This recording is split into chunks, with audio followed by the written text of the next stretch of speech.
ពីថ្ងៃយើងជួបគ្នាដំបូង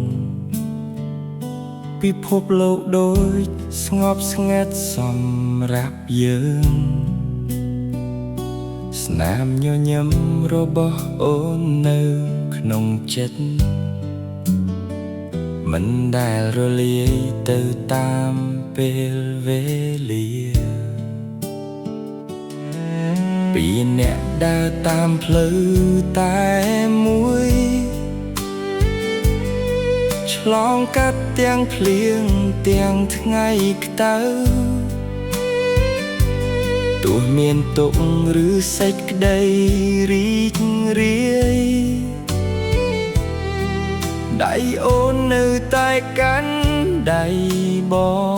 ងអនុស្សាវរីយ៍នៅតែដើរតាម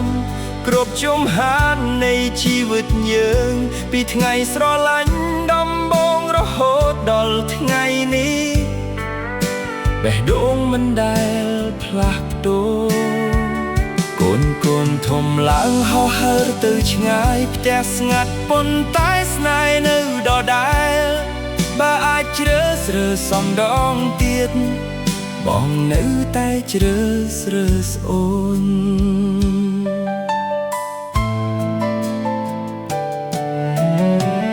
រូបថតចាស់ចាស់នៅលើជញ្ជាំងប្រាប់រឿងរ៉ាវដែលមិនអាចបំភ្លេចសក់ប្រែពណ៌តែចិត្តមិនចាស់ស្នេហ៍នៅតែកក់ក្តៅដូចថ្ងៃមុនថ្ងៃណាមួយពេលយើងចាស់ជាងនេះអង្គុយមើលថ្ងៃលិចជាមួយគ្នា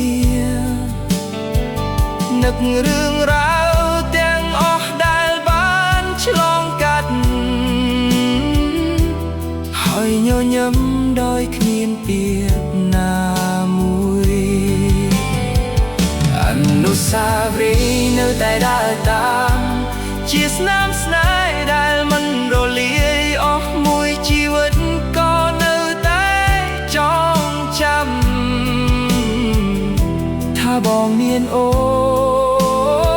នគ្រប់ពេលវេលា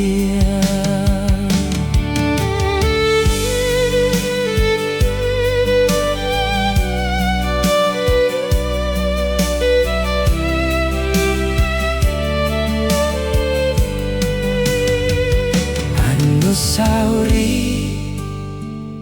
នៅតែដើរតាមរហូតដល់ថ្ងៃ